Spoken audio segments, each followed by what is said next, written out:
I just used Starbrand to help me hit infinite. This is a very silly strategy that I don't necessarily recommend, but by giving your opponent priority guaranteed with Starbrand and really only playing Starbrand, you can farm bots for 8 cubes, and that is the entire goal of this deck. The only other thing it is trying to do is reduce the costs on the cards that you're playing, so that way you can dump a bunch of cards on the final turn, because if your opponent is winning going into the final turn, they will snap if they are a bot, or if they're pretending to be a bot. I think this was a bot. Most of these seem like bot plays, though that Iron Man did get a little bit scary, but if somebody's like pretending to be a bot, then I don't know, it seems like it's the same thing to me. Here was another example where, again, my opponent had an Iron Man, and I'm pretty sure this one was a bot, so I think the other one was probably a bot too. Some pretty similar cards, and you can see a similar scenario here. This time, using Starbrand to win an Iron Patriot gives me a discount on that card, and then Sarah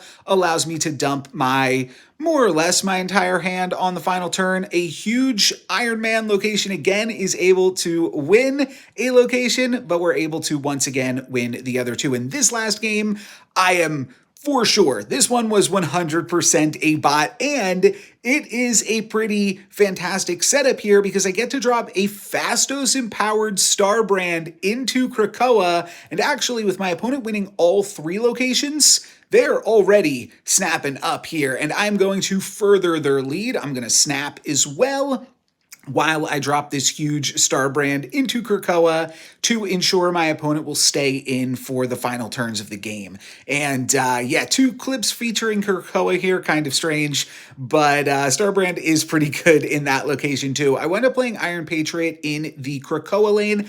Kind of overkill, I'll be honest. I kind of forgot that Iron Patriot was getting plus 12 power from Starbrand here, but it doesn't really matter because this will give me a cheap card off Iron Patriot, and then I'll still just be able to play a ton of cards on the final turn with Sarah providing a discount. It wound up grabbing a Black Panther off of this. Like I said, this one was definitely a bot. You could see they just moved the Nightcrawler, and on the final turn, they just play Blade, but this allows you to farm the bots for 8 cubes pretty consistently. You know, you're going to lose cubes against other players because you're not playing a real deck, but maybe some of these strategies could be useful on your ladder climb to infinite this season. I'm NoLucksGiven. Subscribe for more sweet Marvel Snap.